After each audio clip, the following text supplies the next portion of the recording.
Hi, you're watching RPadTV. I'm Raymond, your host. With me today is the excellent Ray Carsillo.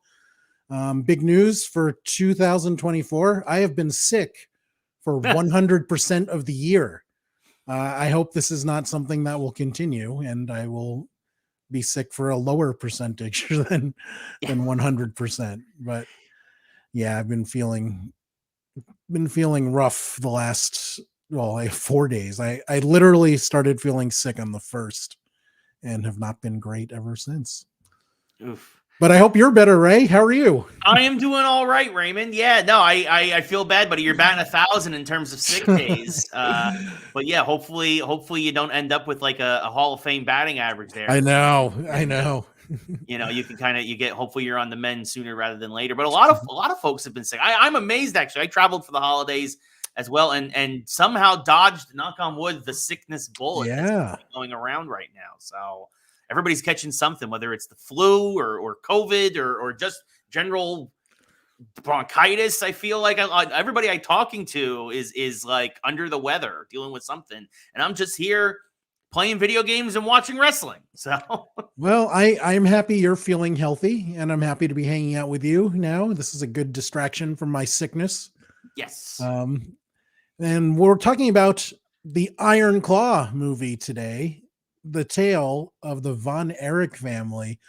But before we get into that, let's get an update on the projects that you're working on. So what is new with you, Ray Carsillo? Well, Geeks Who Like Sports is still going. We are coming back from our holiday break on Tuesday, this coming Tuesday. So, which is January the 9th. So that we got our first, that's what we're recording anyway. The show will probably go live on the 10th.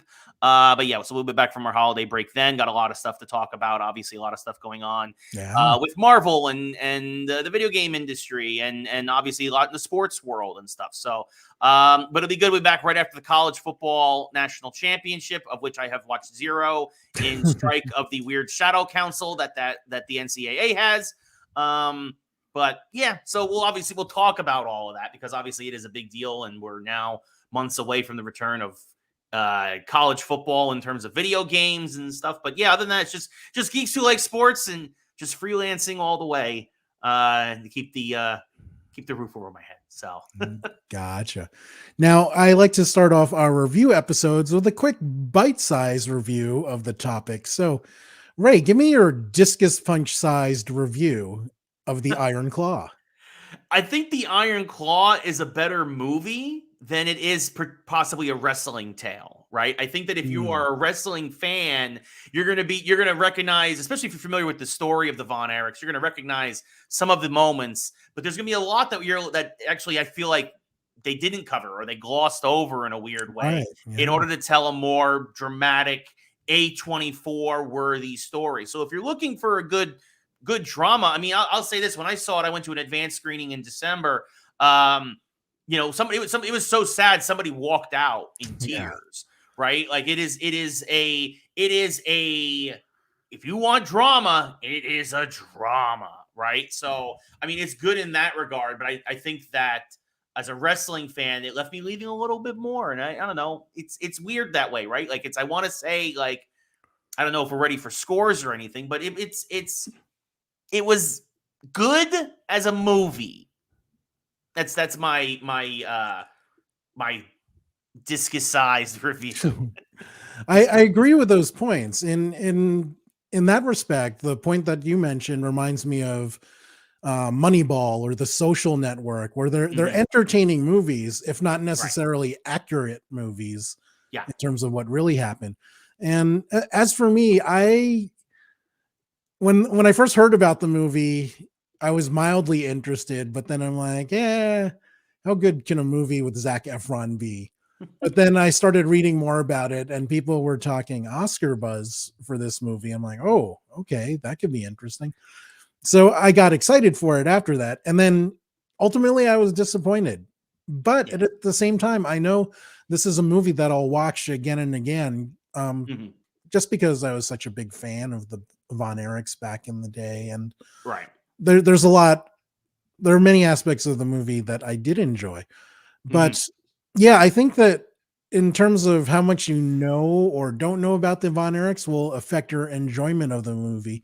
Yeah. So let's get into that. What was your background with the Von Erichs, Ray?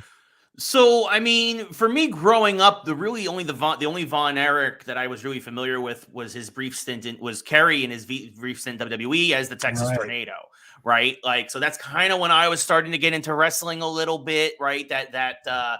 Obviously Flair winning the Rumble and later Hogan in WWE era and stuff, right? Like, so I wasn't as familiar with the greatness of the Von Erichs as a kid, but obviously as a wrestling fan, as Right. someone who commentates on wrestling, I've learned about it. Obviously, I'll say this: if you want to know about the Von Erichs, watch the Dark Side of the Ring on the Von Erichs. Yeah. Right? Like, I feel that as in terms of giving you the actual story of the whole family.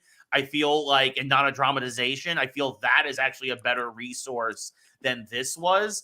So I mean, again, and to your point, Ray, I mean, I think a lot of the performances were great. I think that Zac Efron might get an Oscar nod for this, right? But I feel like the story itself doesn't do necessarily the Von Erichs a lot of justice. And again, that's because as wrestling fans, we are more familiar with the story. But again, at least in growing up, I was more familiar with Kerry than anybody else as the Texas Tornado, which they completely glossed over in the film.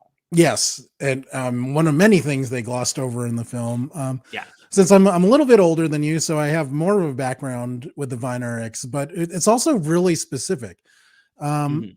Where I grew up, they showed World Class Championship Wrestling on UHF, so that was one of the few wrestling programs I could watch at my house. When I'd want to watch WWE, I'd go to my neighbor's house to watch it because they were really big into wrestling.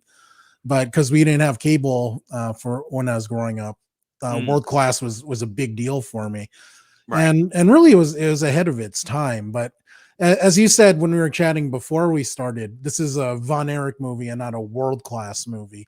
Yeah. So yeah, that's definitely a point to appreciate. But I think it's because I was such a big mark for Kerry as a kid. He just looked like what a wrestler should be. I didn't realize that he wasn't as good as his brothers, particularly. I didn't know too much about David. I later watched more of him and came to understand that he was probably the best wrestler in the family. Kevin was also really good, but apparently people didn't like working with him because he was stiff as hell. Yeah. And even Flair said that. He's like, "Ooh, like when you wrestled Kevin, you knew you were wrestling in Texas." Yeah, He no, for just sure. unloaded on you. For sure. Yeah, I mean, it was Kevin's mic work that always held him back. It was never his wrestling skills. Yeah. That part of the movie was accurate. Yeah.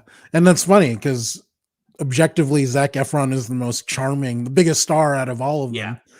Well, and I think to just kind of again touch his performance, I think that's why, if anything, I think that's why Zach did such a good job with. He had such little dialogue to work with, but he really made you feel kind of what Kevin was feeling with his face and with the way he moved, and he really emoted in other ways. And I think that was interesting to see that from him as an actor. I think I think that's got to be a unique challenge. But I think he pulled it off really, really well. And I think that I hope that people see the subtleties that he brought to this performance. Because it is a tragedy. It is a heavy drama. And I think he did a great job with it. So yeah, one of the saddest lines in real life that Kevin Von Erich said when he used to say, I used to be a brother, but now I'm not. And that's such a horrible thing to have 5 brothers and then you're an only child because of tragedy. Yeah. But let's move on to a positive note and let's talk about what you enjoyed about the Iron Claw. Oh, also we have a comment here that I missed. And since it was A24, I thought there'd be some supernatural demon or cult behind the tragedies. That's just mean. That's just mean. Way to make light of suicide, Carlos. So let's talk about the aspects of the Iron Claw that we enjoyed. I'll kick things off first. I loved the bond they showed between the brothers, like especially outside of the ring when they were, that scene where they're hanging out in the river or where they're going to Mike's garage band show. I love that they showed how supportive and close they were. Because there was a competitive sense to them, but they all genuinely loved each other. Yeah. So I love that they conveyed that really well in the movie. Yeah, I agree. I think that brotherly bond, which is the heart of the story to begin with, Yeah. was really well portrayed. And I think that in terms of the main cast, I think did a phenomenal job Yes. with all Yes. their roles. Everybody from Holt as Holt McElhenney as Fritz The to voice was perfect for Fritz. Like I yeah, was no, amazed. everybody did a great job from the bear as Kerry Yes. to I can't think of his name, the kid who, as you mentioned, who played Michael. Everybody did it, and obviously again we mentioned Zac Efron. Everybody who was in that the core family did a phenomenal Yeah. job.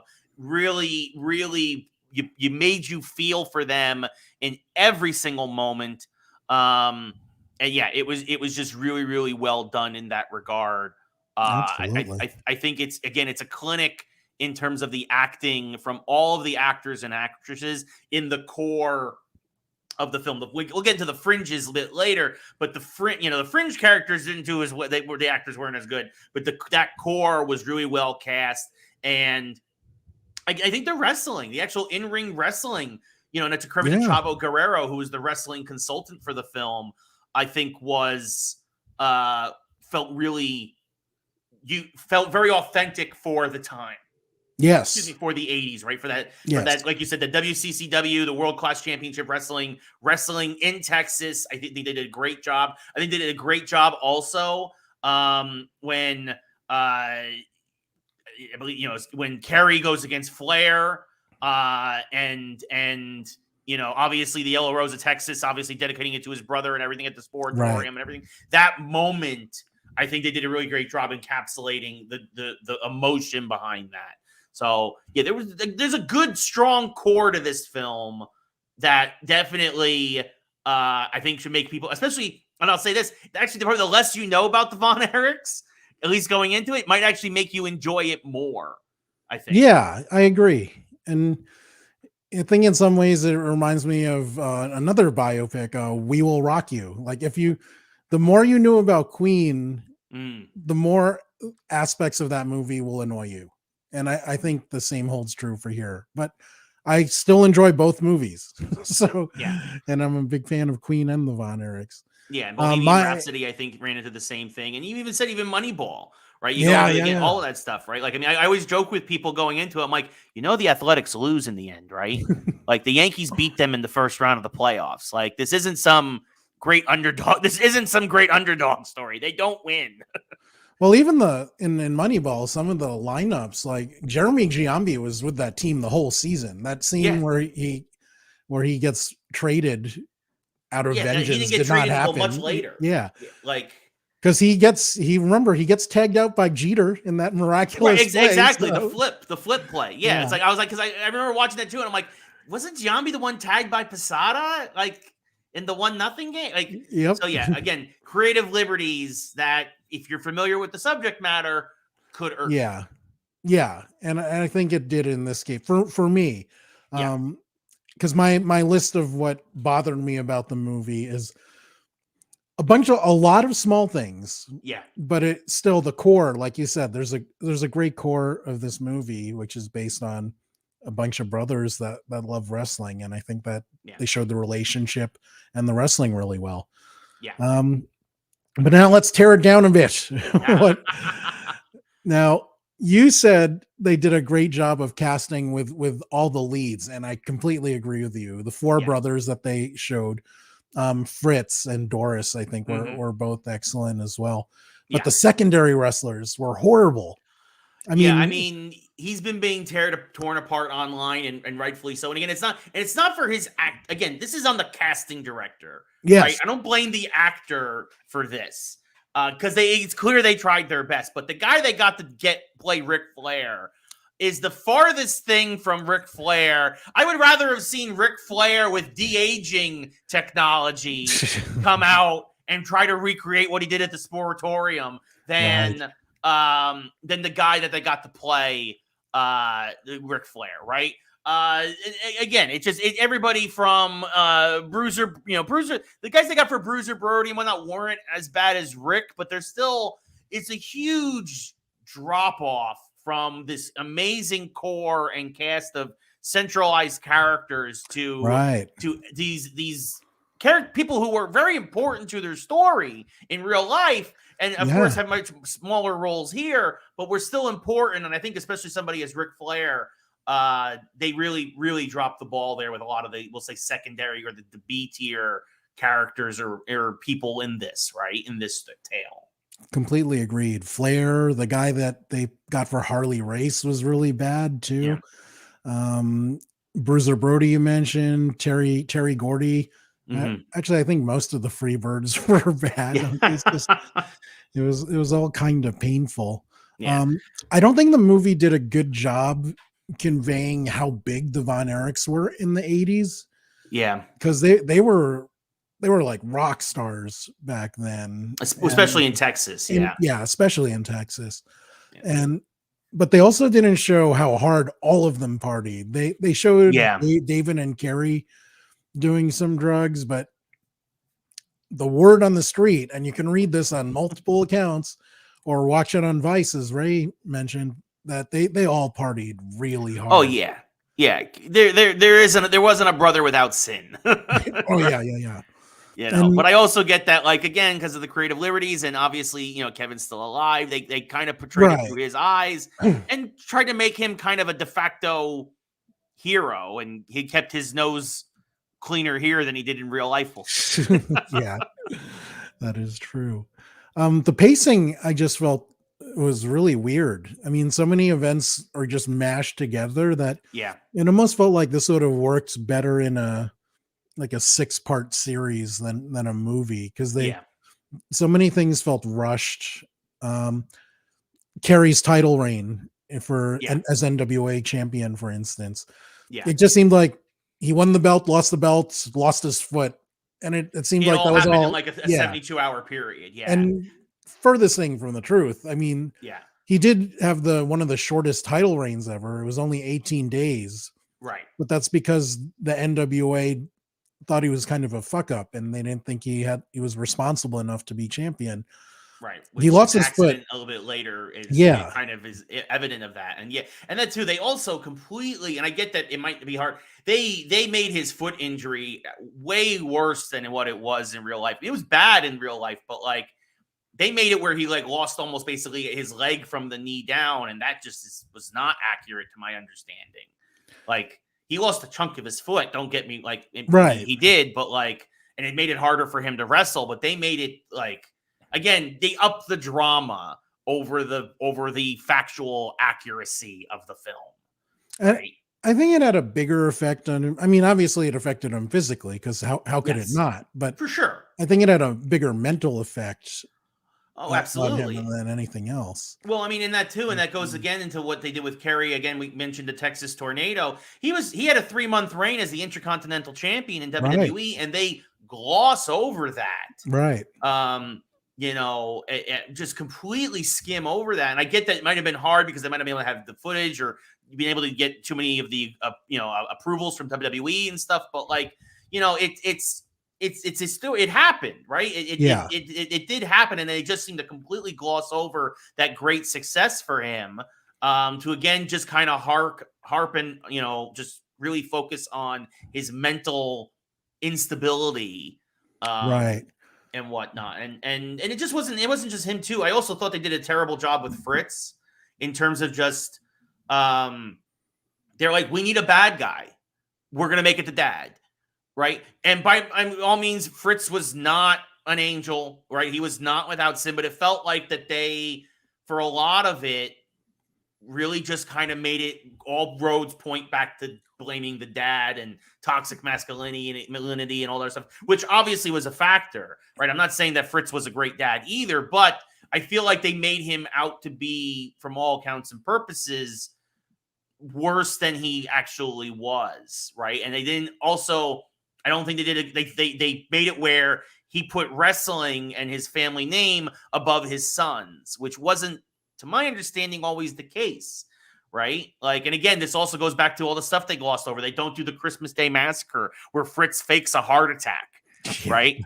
Like, they don't even mention the fact that Fritz ends up taking his own life at towards the end there, to kind of again insinuate and show like that his own mental anguish and issues with depression and everything else, and obviously being hit in the head for as many years as he had, way before we had all the safety regulations we do now in wrestling, right? Like, yeah.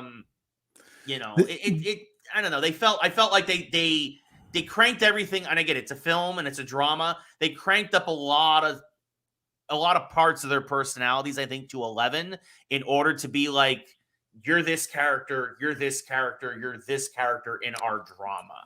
Right.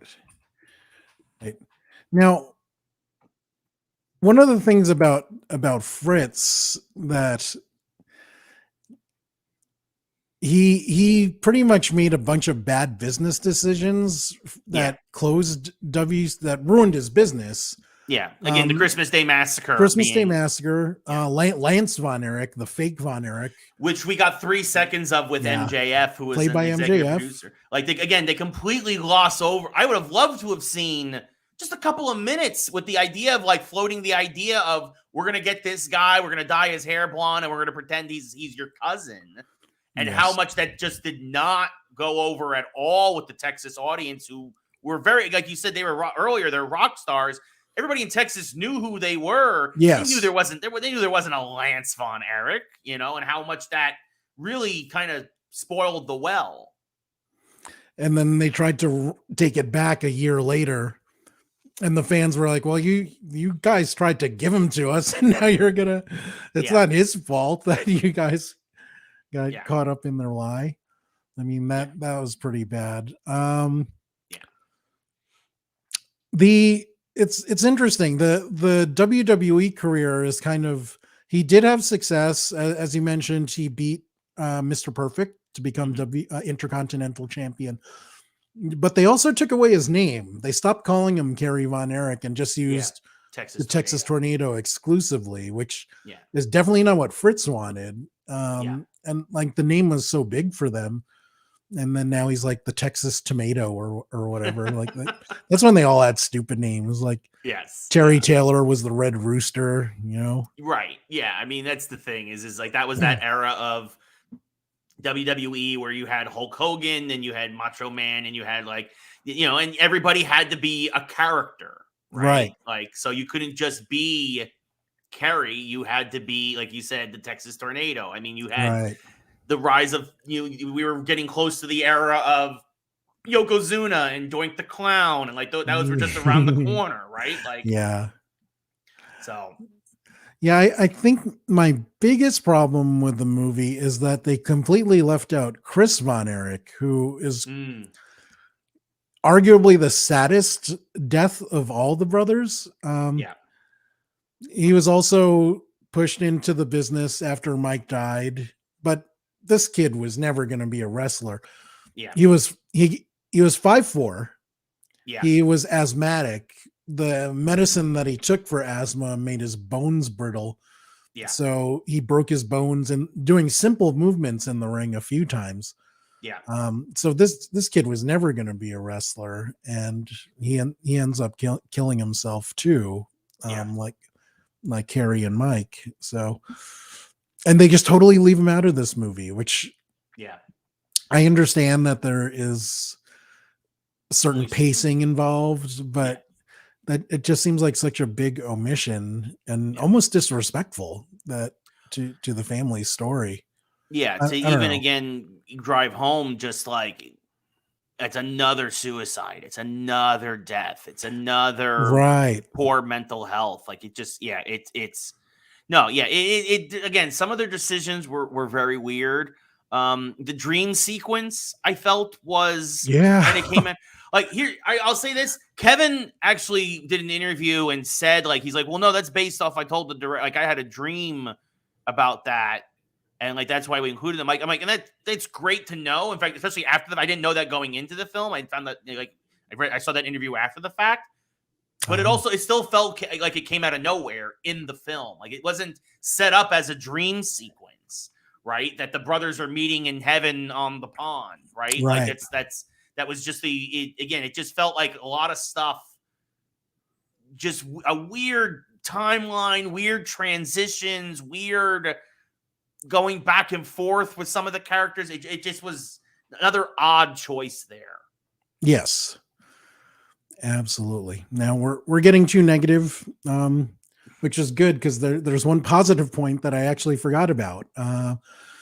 The actor that played Mike, Stanley Simons, I think he did a great job of conveying, because he did, after the shoulder surgery, when he got toxic shock syndrome, he clearly was brain damaged after that. And I think he did such a good job conveying that his brains were scrambled after that. Because I remember watching that press conference with Mike barely talking, with Kevin and Kerry by his side. And like, this guy's not right. Yeah. And they captured that moment perfectly. So shout out to him again. Yeah, Stanley Simons is going to be a star. He did a fantastic job. Again, all the main actors did a great job. But I also want to point out again too, that reminds me, they did that, but they didn't do Kerry's video from the hospital room after his accident, which was another big thing for the Von Erich family, for saying that he's going to come back, he's fine, that he's okay, that he's going to get back to 100%, even though at that point they knew, Fritz and Kerry and the rest of them knew he was going to lose a chunk of his foot. Yeah. But they did this thing from his hospital room, like a promo basically for the local news. And it's like, you did the press conference for Michael, but you didn't do that video for Kerry. It just, again, some weird choices, which again, I understand pacing issues, and I understand that they kept it to 2 hours and 12 minutes. And I also understand they only had a $16 million budget, which again, it's A24. It's not like it's going to be a $50 million blockbuster.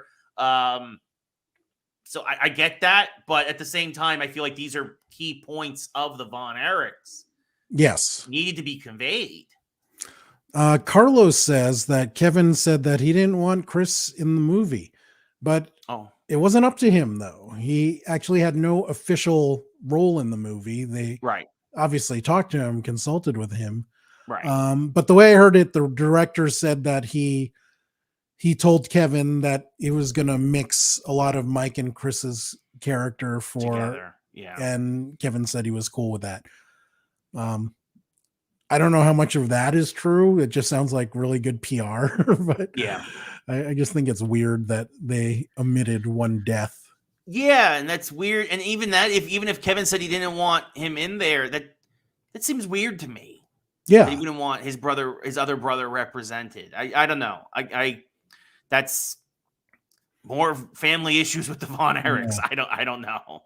It's interesting that you mentioned not doing Kerry's promo in the hospital room. They did some questionable stuff with his real life situations. When he was coming back from Mexico and he got busted for drugs, they kayfabed it to say that the Freebirds planted the drugs on him to give heat to the feud, which I'm like, you can't really do that. You can't really accuse your opponents of doing, illegal things to you. Yeah. I don't know. That might have been a step too far. But then again, this was the 80s, so people still believe this shit was real. So. Yeah, no, exactly. I mean, again, it goes back to, what was it? I mean, I always think of the famous example of Hacksaw Jim Duggan and the Iron Sheik driving together, and they get pulled over because, of course, they all had drugs, and that was it, right? It breaks the story. It killed Duggan's run as a face. I mean, he had a rocket strapped to his back, and then it's like the illusion's broken. You were seen with the Sheik, and they both had to go away for a while, and it killed the Sheik. Obviously, was able to bounce back. Duggan not as much, because again, this was in the era of, you didn't have social media, you didn't have everybody everywhere, you weren't trying to keep the illusion going, right? You didn't have as many smarks as you do now. Yes. No, exactly. It's the same thing. It was the 80s, and you had to try to, anything and everything could be played into a storyline if you did it right, because 99% of the general public didn't know better. That's also very true. It also reminds me of one of my favorite Sheik stories of all time, where Vince goes up to him. He's like, "Sheik, we need to talk. Your cocaine test was positive." And he's like, "That's right, baby. It's all positive." He's like, "No problems with me, Bubba. Everything positive." They're like, "No, Sheik, this is bad." Oh gosh, the classic Sheik, He was classic. so, what a character that guy was. Yep, So good. yep. Now let us wrap things up with this. I mean, this was the first wrestling biopic that I remember. We've had movies like The Wrestler, which also covered the industry respectfully and interestingly. I'm not going to mention that. Was it Ready to Rumble? That movie? Oh yeah, with David Arquette. David Arquette, yeah. Let's call that an Oliver Platt movie. Yes. Let's stick with that Oliver Platt classic, Ready to Rumble. There we go. Yes. There we go. Good old Oliver Platt. So, what wrestlers, and this, please, anyone watching, whether you're watching live or watching after we've posted this, what pro wrestlers or territories would you like to see on the big screen? Well, I think the first one for me, the most obvious one is I want to see Ric Flair, right? I think if you're gonna, you hate to say it, but you can probably you might do something until after he passes. But Right. I mean, talk about a guy. He was a heavyweight, almost super heavyweight. Mm-hmm. He survives the plane crash. It breaks his back. Breaks his back. Yeah. Yeah. Comes back as a completely different wrestler and ends up going on to be actually a Flair and Dusty, and then you could have a center around Flair and Dusty and their rivalry. I mean, Dusty would be great too. You know, I mean, one of the greatest minds of all time in wrestling. And I think that obviously with Cody now being in the spotlight in WWE, I think and more so than ever before, I think, and a lot more people obviously revere Dusty. I think in the last 10 years, Dusty has really had the proper amount of credit given to him, but for a long time that wasn't the case. Yeah. I feel, and so I feel like, I think like Flair and or Dusty, or combine it, and I think them, running roughshod around the South, I think would be phenomenal. I would watch the hell out of that. We're getting some interesting suggestions from the comments section. Barry Horowitz. I love that. Let's just go with Barry O while we're at it. Hey, Raymond and Ray. My name does not have a U on it. I am not British, but hello to you too, sir. What's up? Maria says Eddie Guerrero, a Guerrero family movie. Yes, that would be cool. Ray mentioned that Chavo was the wrestling coordinator for this movie. He also taught the people at Glow. So he seems to have carved a nice career for himself. Yeah, as a wrestling consultant. Shaolin Crunk wants the brook. He's going with all the jobbers here. Oh yeah, I know. Oh gosh. I just thought of another wrestling movie, which was Fighting with My Family. Oh yeah, that's a fantastic movie. Yeah. Yes, that introduced us to Florin Pugh. Yeah. Yeah. So, the NWA family. That would be a long movie. There's a lot of them. Yeah. Well, I mean, I think you kind of get a little bit of that with Young Rock. Yeah. Right. Like obviously from a more comedic standpoint, and obviously from just Rocky's point of view, but or Dwayne, I should say, excuse me. Who's gonna go challenge for the head of the table at WrestleMania. But it's neither here nor there. But yeah, no, it could be that'd be interesting to see more of the extended family and more of a objective point of view than just from Dwayne's point of view, right? So, I mean, from the Iron Claw, I thought it would be cool to see a Freebirds movie. Those guys were such great heels in the 80s and 90s. Yeah. Buddy now has one of those talk boxes things. Terry died early, and then Michael P.S. Hayes became Doc Hendricks. So, I mean, he's still working at WWE last I heard. Yeah. So, like, he's still kicking around and whatnot. You know what that makes me think, though? The eighth wonder of the world. Yeah. Andre. I mean, I they mean, did do that great documentary on him. mm, So that might be a case where the reality is just much more interesting than yeah, than anything. anything you could fictionalize. Yeah, And then casting would suck for that. How do that you would be do that? hard. Yeah. Yeah, Road Warriors. That's a great suggestion. Love yeah, that. yeah. They did. They did a the Dark Side of the Ring too Yes. on and then as well. I mean, when more time passes, probably the Undertaker. Yes.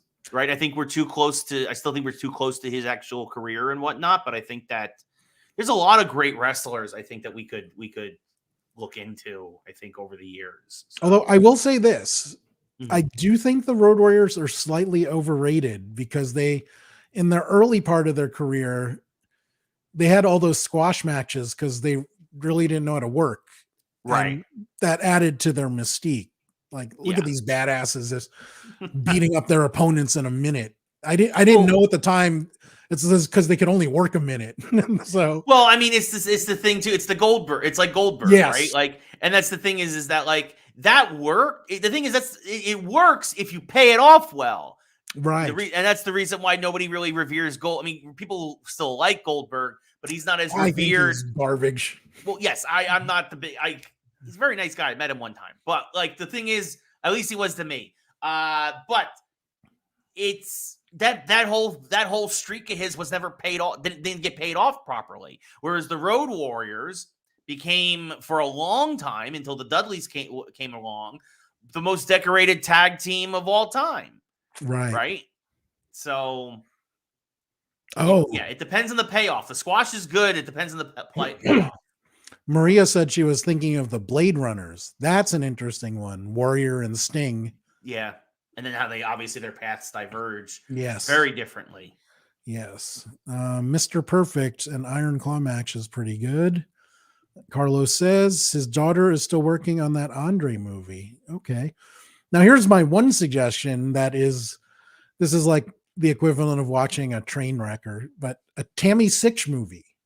Oh, that is a train wreck that is still happening. Yeah, it is. Yeah. Although Sadly. she's gone to jail, was 17 years or something was she sentenced for? I think this is it for her. Yeah. Oh yeah, no, that's it. They're throwing the book at her. They're done. Like, I mean, here is a smart, beautiful, intelligent young lady that was set to go to med school, yeah, follows her boyfriend into the world of pro wrestling, yeah, becomes a big star in the world of pro wrestling. yeah. He quickly eclipses her boyfriend and becomes Yes. the biggest manager of an era, really, or valet, or however you like Yeah. to describe him. Like, She was the first diva or whatever. mhm, Quickly cheats on her boyfriend.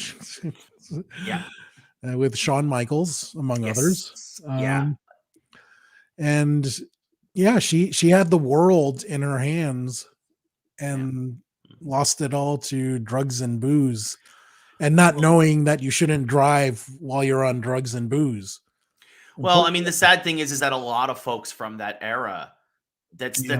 that's the way that happened, right? There's only two paths to those stories. You either redeem yourself, you get clean, you find your way back somehow, or you keep going down that road, and now you end up in jail, where she's going to probably be in jail for at least until I think like into her mid 70s or something. Like she's going to go away for a very, very long time. And the only good thing about that is She can't hurt anyone else. she can't hurt anyone else, and she'll probably become forcibly sober. Yeah. Right. Shawn had a lot of sunny days. Yes, he did. Yep. And he's not your boy toy. He said so himself. He's just a sexy boy. I still love that that's Jimmy Hart doing the chorus on that. Yes. How about a Regal movie? He's had an interesting life. Him too, a lot of ups and downs. Yeah. Ran away from home as a teen, joined the circus. Joined the circus, yeah. Became a wrestler, became a legit tough guy. Yeah. And also could have been like, I love that he is honest about it. When that promo he did where he told Danielson, like, you are the wrestler that I should have been if I didn't, waste it all on booze. Yeah. Like, yeah, he had a great incident where they had to land a plane in Alaska because he was peeing in the aisle. that will always seem cool to me. I'm sorry. I Uh, don't recommend that to anyone watching. By the no, way. this is not a do not try this at home. Do Yeah. not try this at home. Trains cool. No. Yeah. What about Terry Funk? Oh, yeah. Yeah, that would be great too. And that too, you could also do the Funk family, right? There's a heritage there, right? Like a legacy. Well, I'd like to just on Terry so you can have Yeah. a bit on his Hollywood career too with Over the Top I was and about to say, yeah, over the top. Yeah. Mr. Cutler is talking to you. um is Mick Foley's story done or could they No, I think he's done pretty He's much. done. He's done. He's happy being Santa Claus around the Yeah, and holidays and he's doing beat to comedy hell. shows. Yeah. Yeah. Honestly, I'm surprised that his brain isn't scrambled yet with all the headshots that he's taken. Yeah, I mean, God bless him that he's still able to just keep on trucking and that Yeah. he's doing as well as he is. And yeah, just His knees unbelievable. are garbage. Yeah, I mean, Yeah. he doesn't. Yeah, he can barely move, but he's still all up there, thankfully. Maria says, "I'm not a man of the people. I'm a man better than." Yeah. That is a great line as well. The funks, the whole funks, and nothing but the funks. Who's got the funk? Knees are down. Yeah. Yeah. Yeah, I mean these are all great suggestions, and I'd love to see more. Yeah. Treated respectfully. Yeah. Hopefully with better pacing. Yes. I definitely need to see this movie again. I won't see it in theaters again, probably. No. When it's streaming, I'll watch the hell out of it. But as I said in the intro, it's one of those movies that I know has problems, but I know I will watch again a lot. Yeah. And Virgil, No. brother, Virgil. Virgil. Yes. No. But yeah, no, and that's the thing is like if we were gonna slap a score on it, I'd almost want to give it 2 scores. One would be as a movie, and one would be as a wrestling tale. Yeah, let's hear him. What do you got? I mean, as a movie, I'd give it an 8. I think it's again very well acted. I think that like the drama is there, the heart is there. But I think in terms of how it actually tells the real life story, it's more like a 5 or a 6. Right? Yeah. Like I think there's a huge difference. I think if you are going into this and you don't know it's a true story, it's a very solid drama. But because we know as much as we do, yeah, it's kind of like you said earlier, it's a great core, but it's like death by 1,000 paper cuts. Like that's, so. And I think that wraps it up perfectly. I agree with both of those scores. I'd have to give it more thought before I could even arrive to that conclusion, but totally respect those points. It makes total sense to me. Buy Virgil a beer and he will tell you his story that night. $20 for an autograph, kid. During intermission, got to sell the gimmicks at intermission. Yep. We need an RJ City movie. The world will not be complete. By the way, did you see that tweet I sent you? Yes, with Tony Storm with the TCM team up? I think that's brilliant. Ooh, how did we not mention this? Yeah, of course, the heart. Yeah, no, Maria, great. That's definitely a brain fart on our part. That's a clear. I mean, you can make a movie just about all the people that pass through the dungeon. Yeah, actually, that would be a really cool story. Or you do it like an anthology. Ooh. And you call it The Dungeon, and each one is a person who's passed through that. Hollywood, call me and Raymond. We're on to something here. We could go down to Chavo's wrestling compound in Orange County. Yeah. Consult all we want. Hang out there all day. Yeah. Yeah. But yeah, that's all good points. Unfortunately, I'm going to make this episode a little shorter than most because my throat feels like hell. Yeah, I was going to say, you're not feeling good, buddy. No. But I appreciate everyone that watched. I appreciate you, Ray, for coming to hang out and making some excellent points about this movie. So, guys, please like, subscribe. All our socials are up there. Don't forget Ray's excellent podcast, And all his excellent socials, he's Ray Carsillo on all platforms, I believe. Yes. And his excellent podcast is right here, Geeks Who Like Sports. It's a fantastic, enjoyable ride for geeks who like sports. And we will see you next week, where I will be talking about What If. Thank you guys. Thanks for watching. I hope you're all healthy, and I hope I'm healthy by next week. Bye for now.